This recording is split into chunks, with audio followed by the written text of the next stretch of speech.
Finally, some good news.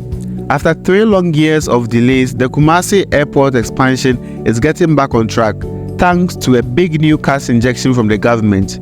I know you've all been frustrated with this project dragging on since 2020, and I understand. As both a Ghanaian citizen and an aviation enthusiast myself, I've been itching to show off this new world-class airport once it was completed.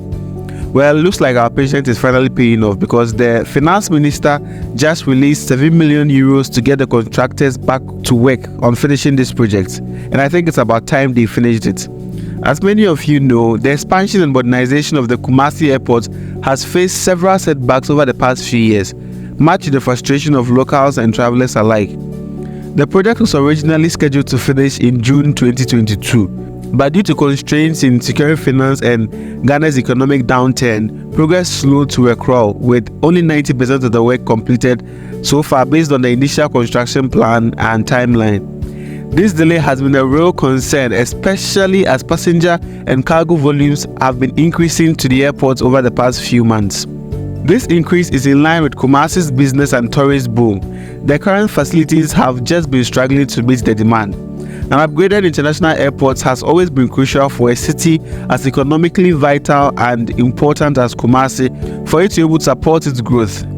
The newly appointed Finance Minister, Dr. Mohamed Amin Adam, along with his deputy, Abena Osei Asare, visited Kumasi Airport last week to directly assess the situation and the deficiencies causing the extended delays. After seeing the nearly finished runways and control tower, as well as holding discussions with contractors, the ministers emphasized the pressing need to expedite works and complete this project as soon as possible, given its huge economic impact. In days after the visit, the Finance Ministry found a way to secure and release 7 million euros out of the 9 million euros still owed to the contractor to fund the remainder of the works.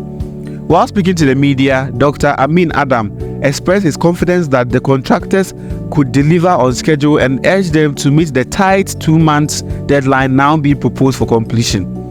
The last remaining step will involve demolishing the old terminal, extending the runway, and finishing the construction of the new terminal and control towers and the associated infrastructure.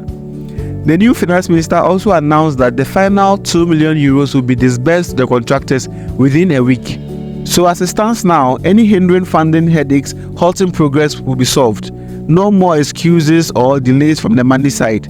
With the bulk of heavy lifting done, both government officials and project directors now estimate only 3 more months of concentrated work is needed to ultimately finish off the entire scope of airport upgrades to meet international standards. So there you have it, folks. The Kumasi Airport is finally back on track to completion. And this isn't the only stalled project receiving renewed attention. The long-delayed Maternity and Child Health Center at Kofuanochi Teaching Hospital has also received new attention from the Finance Ministry. More on that in our next video.